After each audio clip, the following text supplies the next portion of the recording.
I'm Steve Schuckman. I'm the manager of the Planning and Design Division for Cincinnati Parks. And I'm going to take you on a little walking tour of the Black Brigade Monument. And what this is about is an event that happened in September 1862 during the Civil War. And that story is told in this monument set into Smale Riverfront Park. The story starts with a bronze version of a newspaper of the day, and then there's a series of bronze relief, low relief panels and inscriptions that tell the story. And the basic story is that the Confederate Army was on its way to invade Cincinnati, and this is in September 1862. And thousands of volunteers in the Army went across the river, really staging at this point to go to what's Fort Mitchell to create a series of reinforced barriers to prevent the Confederate Army from invading Cincinnati. And they built these in northern Kentucky in this shape of this battlement that's set into the park. So what happened was black men, free black men at the time, weren't allowed to be in the Army. But then shortly after they started to build the barriers in northern Kentucky, over 300 free black men were taken from their homes and forced to work across the river to help build these barricades. There was an outcry in at least one newspaper of the day saying this wasn't right, to take people involuntarily from their homes and force them into forced labor to build these barriers. And a particular lawyer named William Dixon went to the general in charge, Lew Wallace, and said, this isn't right.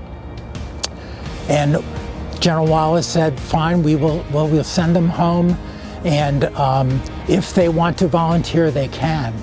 So William Dixon then went to the people who were forced into service and said, you're free to go home, but if you want to volunteer, you can. And the very next day, instead of the 300 men who were taken from their homes, over 700, actually to be precise, 718 free black men volunteered to be part of the construction of these barriers, of these barricades. And they became known as the Black Brigade.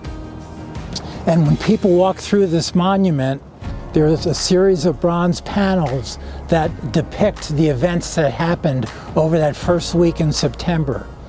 And inscribed in the granite are all 718 names of the members of what was known as the Black Brigade. Also, in addition to the poetry here, the inscriptions, and the bronze relief, there are several works of sculpture. And one is here to my left, and it's a sculpture of a mother and child looking toward Kentucky, looking across the Ohio River, with a child wondering when his father is going to come back. And all this work was created by local artists, local sculptors, local poets, a local graphic designer, a local art administrator. And part of the monument, again, it's in the shape of the barrier so that you kind of walk down into the bottom of the barrier and back up. And there are granite seat walls here as part of the monument and landscape. And so all the names are inscribed here. There's even a map in bronze showing where those barriers were built, the fortifications, and you can see where they were built in 1862, but you can also see where I-75 is to get some sense if you wanted to go out and try to find where those fortifications were. The fortifications were successful. The Confederate Army didn't invade. They thought when they saw the fortifications and all the people behind the fortifications, some of them only armed with picks and shovels, they decided not to, in fact, invade Cincinnati. At the conclusion of that, when the threat was over, the Black Brigade presented a sword to who was now Colonel Dixon, in honor of his commanding the brigade, in honor of his asking that Originally, the people who were taken from their homes said that they should be treated with respect and they shouldn't be forced to build these barricades. Mr. Dixon presented the sword by a member of the Black Brigade. The historical record shows us, we know what the lawyer looked like, William Dixon. We didn't know what the individual members of the Black Brigade looked like. So this statue, in fact, is modeled after and looks just like William Mallory Sr. And it was Mr. Mallory who first presented the idea to the park board of creating a monument to the Black Brigade. I hope you've enjoyed our tour of the Black Brigade Monument. And if you haven't been here, I encourage everyone to come down and visit.